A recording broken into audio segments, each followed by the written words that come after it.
horse-drawn carriage with the casket of the late President Jimmy Carter starting to make its way up to the U.S. Capitol, a procession that will begin here shortly from the U.S. Navy Memorial to the Capitol grounds. And we are expecting that some of the Carter family will follow behind this horse-drawn carriage. When they arrive at the U.S. Capitol, shortly after that, there will be a ceremony in the Rotunda of the Capitol Dome. You will see members of Congress, the Vice President of the United States, and members of the Supreme Court, all gathered to mark the life and legacy of Jimmy Carter.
Ready. Stop.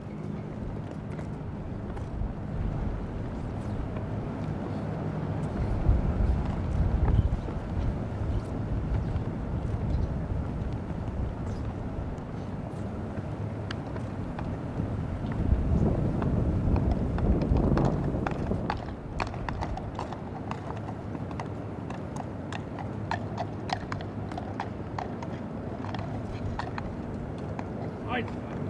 March.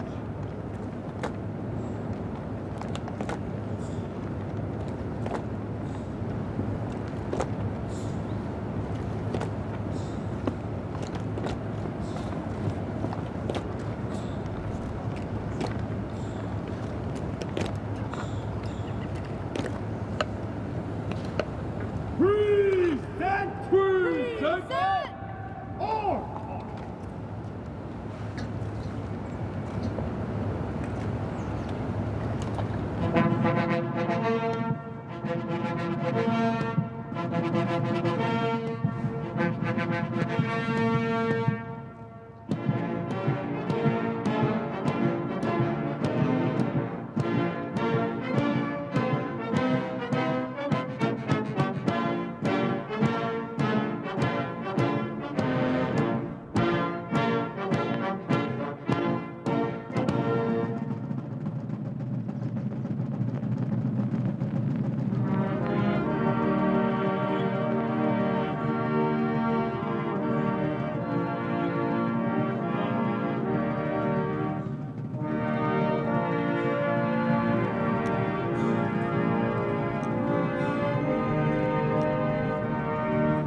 Or! Ready? Down.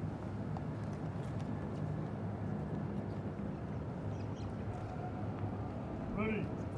Set.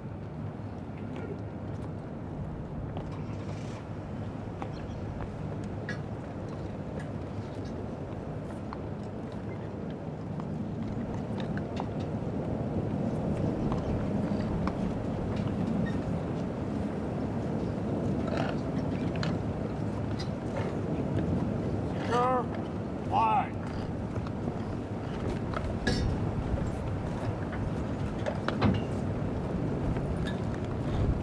Ready.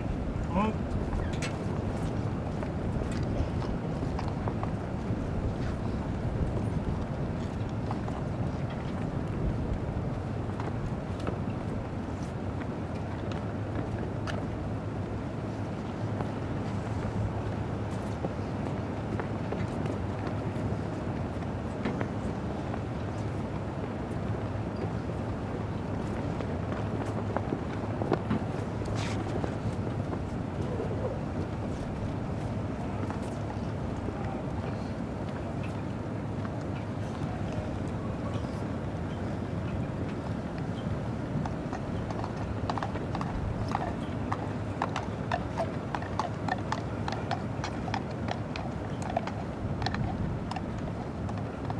Ready. Down. Ready. Step.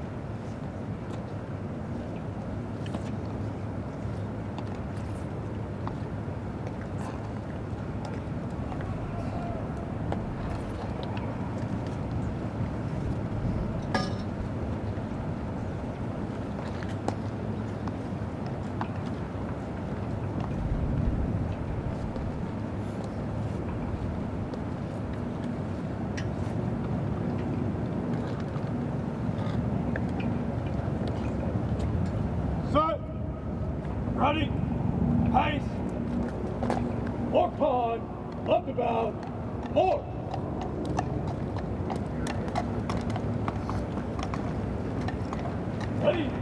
Step.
state funeral for the late President Jimmy Carter underway here in Washington. The casket carrying the remains of the late president at the U.S. Navy Memorial.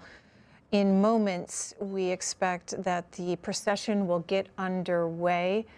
The horse-drawn caisson carrying the casket up to the U.S. Capitol. This route to mirror is designed to mirror the route that Jimmy Carter took during his inaugural parade when he and his family walked on foot from the U.S. Capitol to the White House in 1977. The Carter family, some of the family members, Amy, Chip, Jeff, and Jake, all following behind. Let's watch.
As we watch the procession to the U.S. Capitol, let's bring back Lindsay Chervinsky, who is the executive director of the George Washington Presidential Library at Mount Vernon.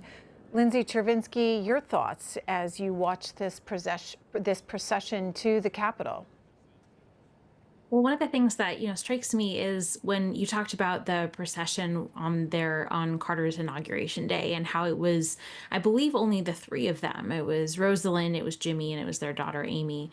And now, obviously, the group is much larger. And so it's really lovely to see the expansion of the Carter family, which was so important to Jimmy Carter. His family was so central to his mission, to his values, to what he felt like was his most important success. And so to see all of them with him is, I think, a really nice tribute.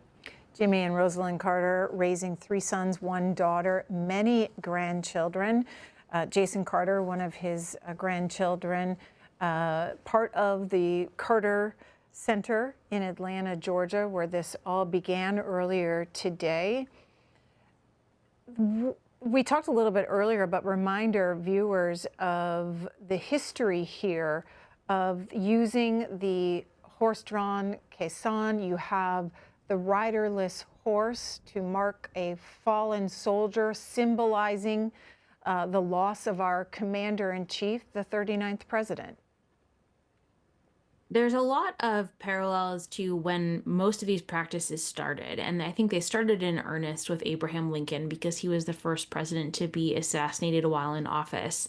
Prior to that point, there had been presidents that had died in office, but their services tended to be more modest, and presidents that died out of office tended to have fairly little national recognition. Certainly there would be observances, there would be articles about their time as president, but nothing like we're seeing here. Lincoln really was the first to have a major service, and that was partially because he was the first to be killed, but also because of when he died. He was shot on Good Friday, he died on Saturday, and then that Sunday was Easter Sunday.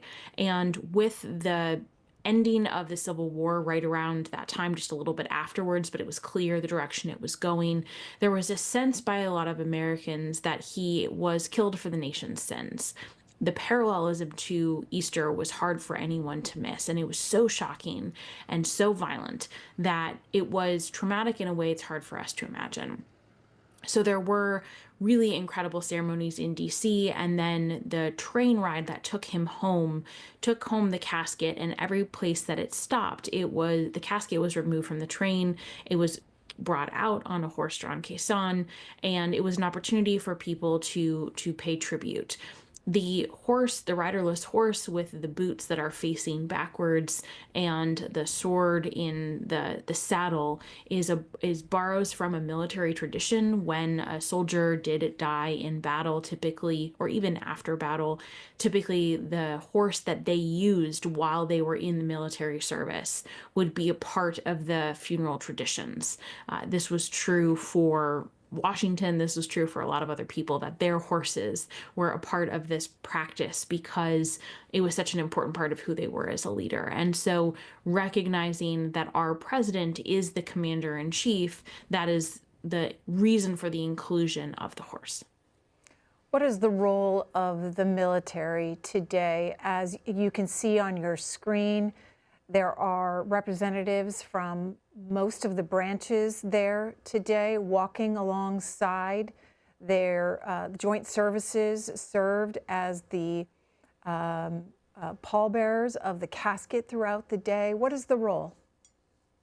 Well, I think we've seen two different roles. One, we've seen all of the branches of the military included in recognition of Carter's time as commander in chief. The president is commander in chief of all armed forces, and they are usually there for safety, for security, but also in recognition that they are paying tribute to a former commander. We've also seen the Navy play a particular role. So the stop at the Navy Memorial was an homage to Carter's time in the Navy. At his service on Saturday, in Georgia, there was the inclusion of the naval fight song as opposed to all of the fight songs. And that was a very intentional choice to ensure, again, recognition of his particular history and how much that history shaped who he was and meant to him. The late Jimmy Carter, on his way to the nation's capital. We'll pause and watch as the procession gets underway here.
The military and the family of Jimmy Carter escorting him to the U.S. Capitol here. They are approaching the base of the Capitol grounds, making their way to the Capitol, where the late president will lie in state later today, throughout today, tomorrow, and on Thursday morning. Then the casket will be brought to the National Cathedral for a memorial service and a national day of mourning declared by President Biden.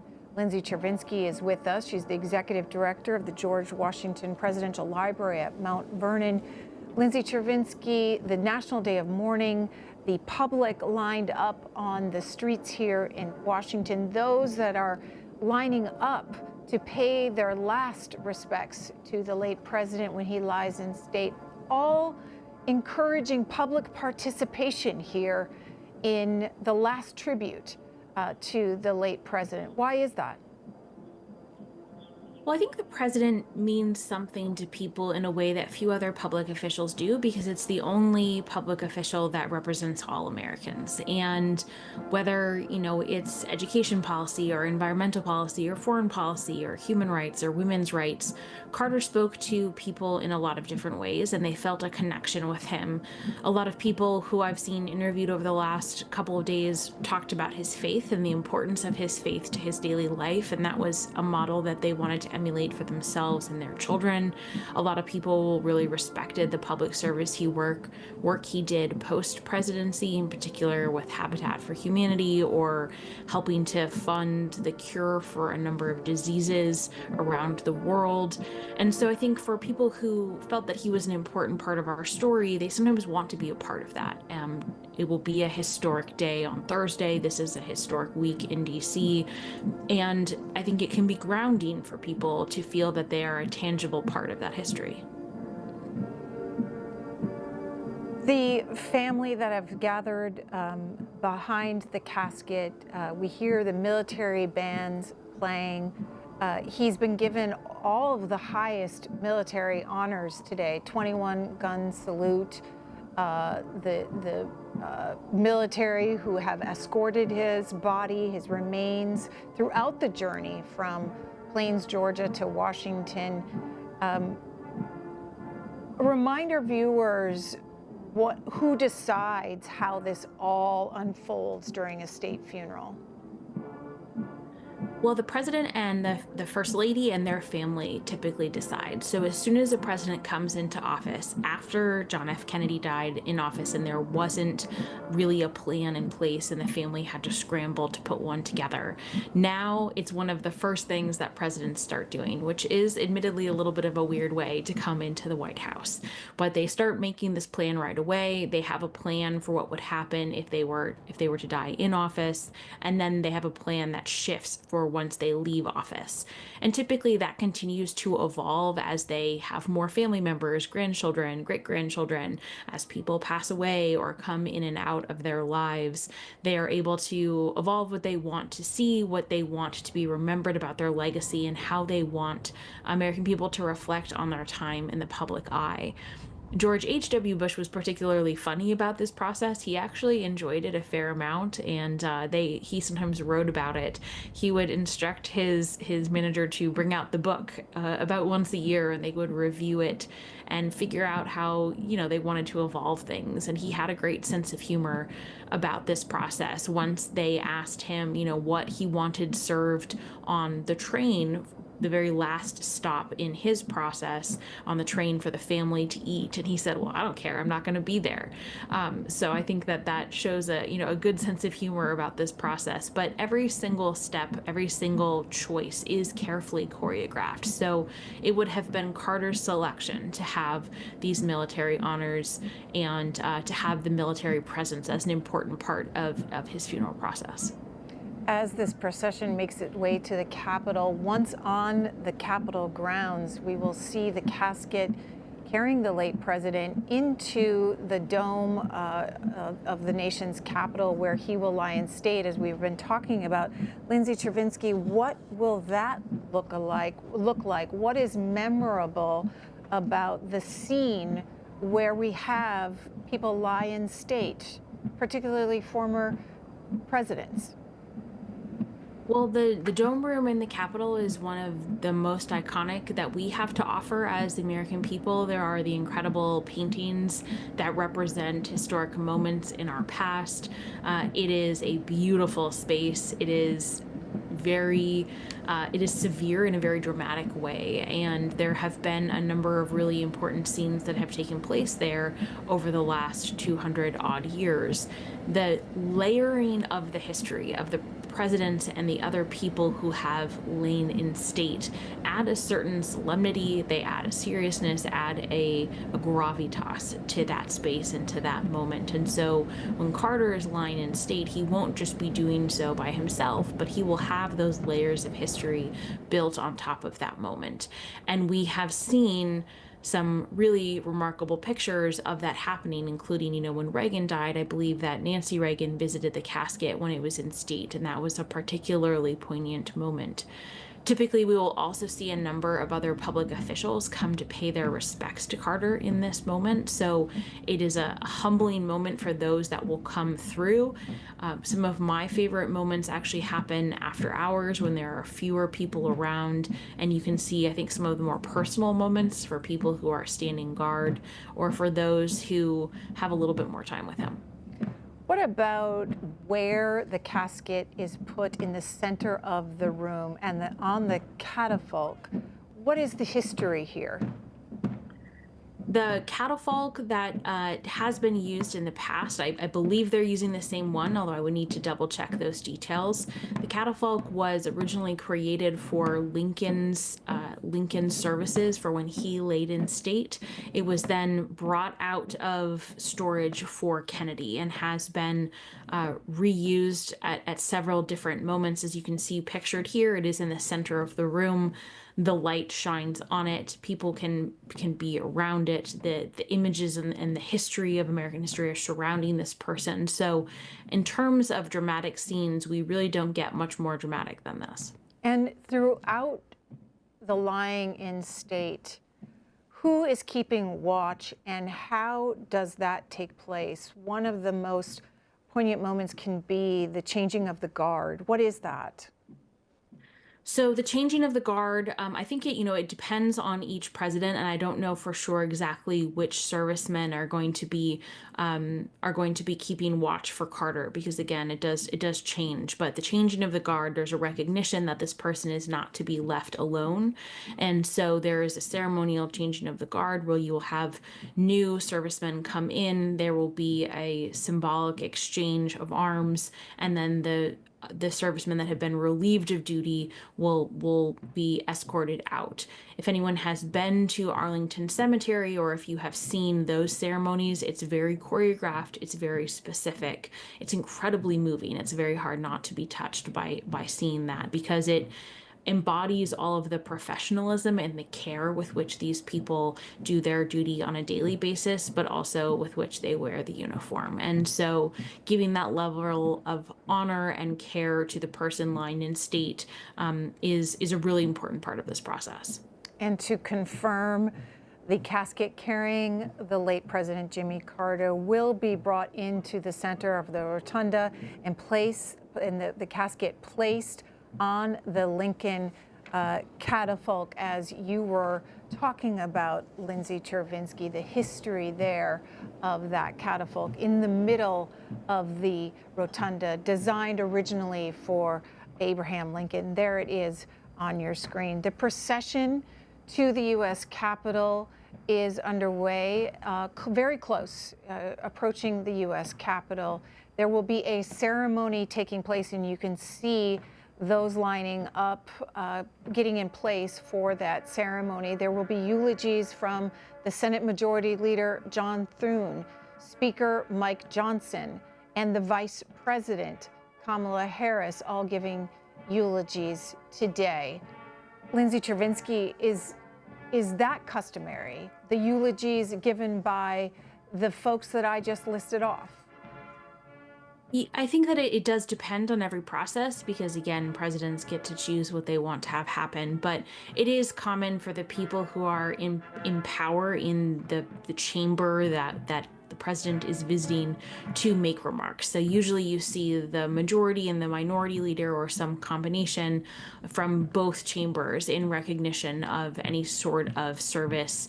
And typically this is where, politics stays outside the door. So while it is a very political space, they do tend to put that aside for funerals and to commemorate one's service, regardless of what party they belong to. The procession has arrived on the Capitol grounds. Let's pause, listen, and watch.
Fire!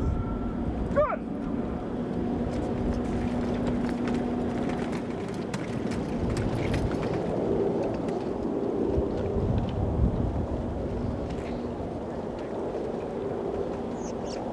Ready! Good!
Ceremonial at ease.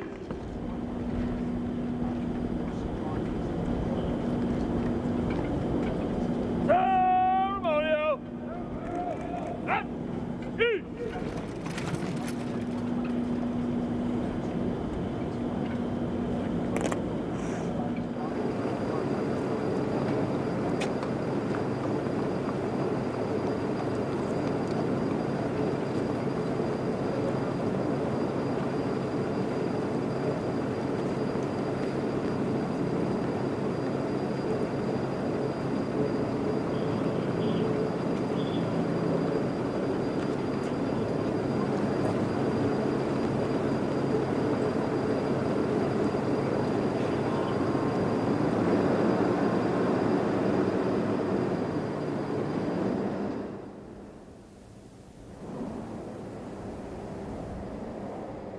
Live coverage of the state funeral of the late President Jimmy Carter. An NBC headline says Jimmy Carter's funeral begins by tracing 100 years from rural Georgia to the world stage.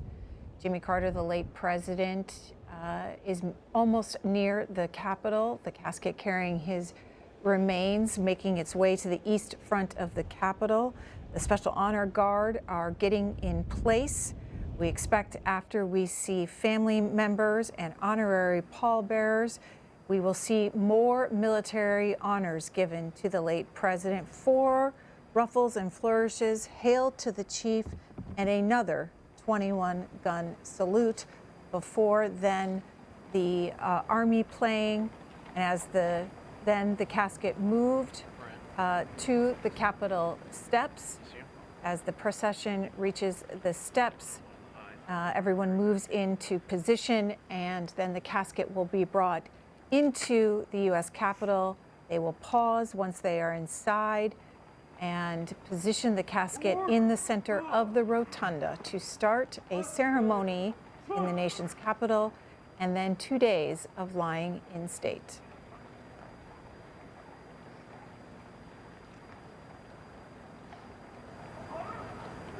Where's it go?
The procession for the state funeral of the late President Jimmy Carter has reached the Capitol steps. The Special Honor Guard is in place. Another ceremony will get underway. What we're expecting here is once the procession moves into the U.S. Capitol, what you will see is the surviving members of the Carter's cabinet, the Carter family, all following the honorary pallbearers into the U.S. Capitol. And inside the Capitol, the casket will then be moved into the center of the rotunda. There on your screen on the right, and where members of Congress, members of the Supreme Court, the Vice President, other dignitaries, all will stand in a ceremony to celebrate the life and legacy of Jimmy Carter, the Commander-in-Chief, the 39th President, making his last stop in the nation's capital.